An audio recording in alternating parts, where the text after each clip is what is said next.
this in virtually every camera and we understand what the effect is, but look at this, Steve.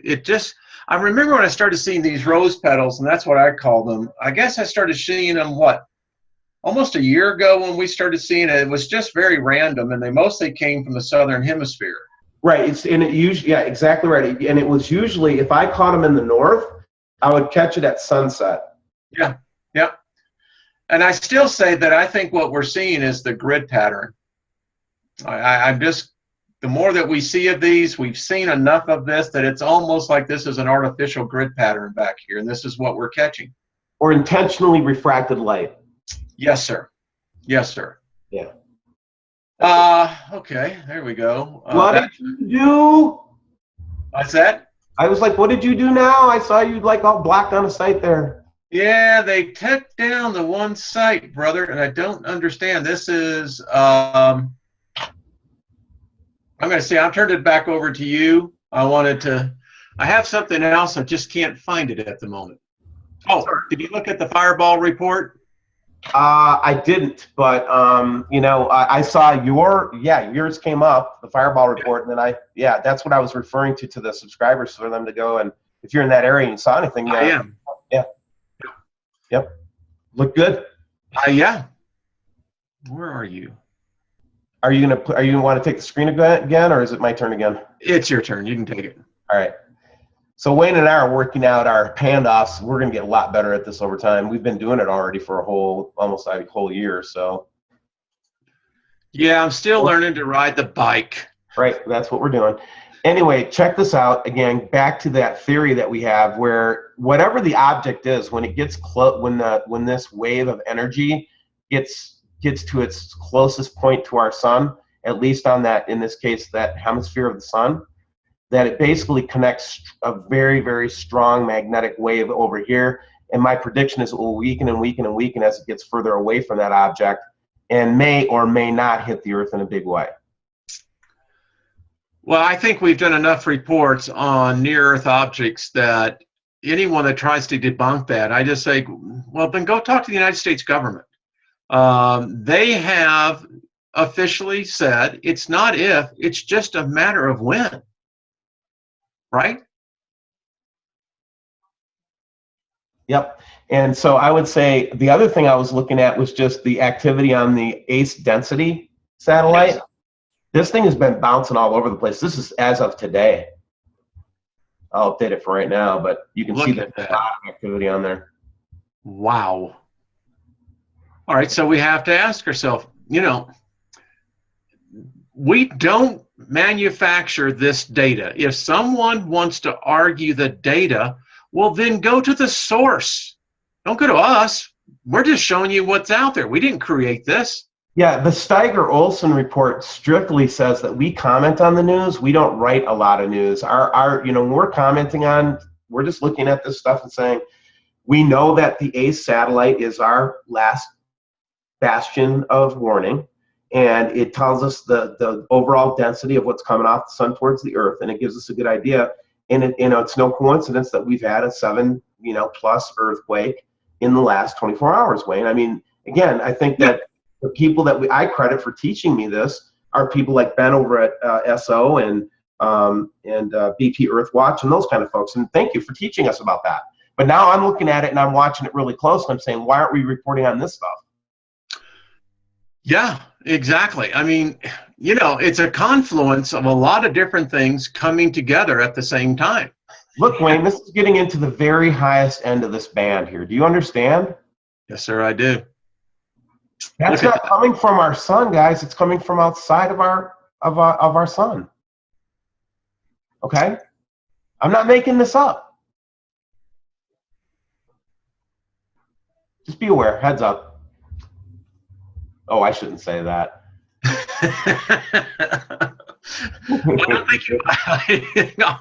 think you're going to be fine. That was funny, though. I mean, that's one of those Freudian slips. You go, oops. Well, one of the things, and this is probably a good place, so yeah, we definitely have read the script. Wayne and I have a lot of, I would consider myself an advanced eschatologist, okay? So I can discuss eschatology with, you know, an imam or a Jewish rabbi or a theologian, a Christian theologian. I can discuss it with all three, okay? So I don't need any Bible teaching on this anymore. Yes, this does follow the script, everybody. But the question is that the script we should be following? You know, I think it comes at this point that I think we have to understand, and this is just my take on this, is that there is a God. Yes. He may show himself in many different forms and different ways. What we do know is that our world is changing, and we see things that, Steve, we would not have thought of ever seeing 20 years ago, you know, a half century ago. Our world is a much more complex place. There are powers to be that we never recognized or knew. But the small percentage of us who are waking up, we realize that regardless of what faith you have, there are some tenements that we all can agree on. Number one, that golden rule, do unto others as that you would have them to do unto you. That's a universal proclamation for all men, right? I'm down. And go ahead. Continue. Well, and my last one is that I believe that there is a state of consciousness that every human soul can obtain. And that state is walking in a constant state of love and forgiveness. And I believe that we can, in fact, maintain that state of consciousness, and that will begin to lift us higher. Because if I didn't know you and we met on a street, and let's say, I'll give you an example. I was in New York City, saw a woman who had heels on, and she stepped off and the heel broke and she fell. Now, I was on the other side over on Fifth Avenue, and I saw that this happened.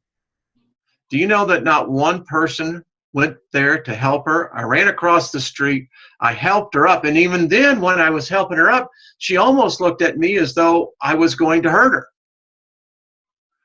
That's a condition we have become. And I am saying, Steve, the purpose that I see us here is that maybe we can unify that voice, sir. Well, listen, and let me concur now. I'm ready to I'm going to follow up on this, man, because I feel very strongly about this, okay? That if you're doing anything out of anything but love, I would seriously ask you to question it. That's all. I agree with you. That's and all. I think that's all I'm saying is you can't find one thing wrong with the word, or you can't find anything wrong with the concept that we have of love. No. And that's how I just look at it. You know, and commentary here about current state of things. You had mentioned about the new administration coming in. Yeah. And we saw a complete dichotomy on Saturday of people who, Steve, they really believe Armageddon is coming. Now, you would not expect to hear this group talk about Armageddon in such a biblical sense. And the ones who you would suspect to be talking about Armageddon, particularly when Obama was still in office, they were convinced Armageddon was coming. Obama was the Antichrist. He was the you know, and I heard all of this, mostly from Christians. Didn't hear it from Jews, didn't hear it from Muslims. But this is what the shift has done. Well, I was discussing this over the weekend, and one of the things that came up in conversation was the whole idea that, well, look, I remember, and I even bought into this myself. I bought into the idea that I thought that Obama would be the last president and there would be another president. Well, aren't we embarrassed today, right? Or I would say I'm relieved that we still have a pass off of power where we don't have to have bloodshed per se. But on the other hand, Oh, see, come on, look on YouTube alone on the rhetoric that was at a fever pitch in October. I mean, you had the Christians that were absolutely just, their brains were exploding, right? Right. And then you had the Muslims who I never heard a word from them, didn't hear any word from my Jewish friends. And, I got to the point where I just started unsubscribing to it because it was just insanity. They were throwing scripture after scripture to show their validation. And I thought, my God, when is this insanity going to stop? Well, and I think it's an encouragement that I want to give everybody is I'm trying to learn to take a little bit of a more wait and see attitude on stuff and just stick to the facts, and right now I can tell you that we've got a lot of weirdness going on, but nothing that I could say is alarming per se, other than really what's happening in the human realm is more concerning to me than what's happening in space right now, Wayne, to be honest. Yeah, and Steve, I just want to share this. Listen, whatever they got in store for us, we ain't going to know about it. It will literally hit us out of nowhere. As Right. a thief in the night, I believe is how the scripture wrote. Yeah, and we gotta, again, you can't honestly think that we're going to be able to expect or anticipate the moves of a maniacal elitist group, which I still believe exists in this earth, by the way. They exist, Steve. And listen, I put this one slide in the video I put. I said, I think they're hiding God from us. Right, they're hiding God from us. That's always been my contention, always will be my contention. I do believe that, Steve. When I first heard that, I thought the guy was bat crap crazy. I looked at him and I said, you have truly lost all reasoning. But you know what? It seems that God has a sense of humor. But I really do believe they are hiding God from us. Otherwise, Steve Olson, why would there be so many religions? And why would they ignore the concept that God is love so strongly? Why is that the last thing that they talk about? And when they write the hateful comments to me and to you and they're quoting the scripture, I'm going, who's walking in love? Who assigned you to protect God? Who did you suddenly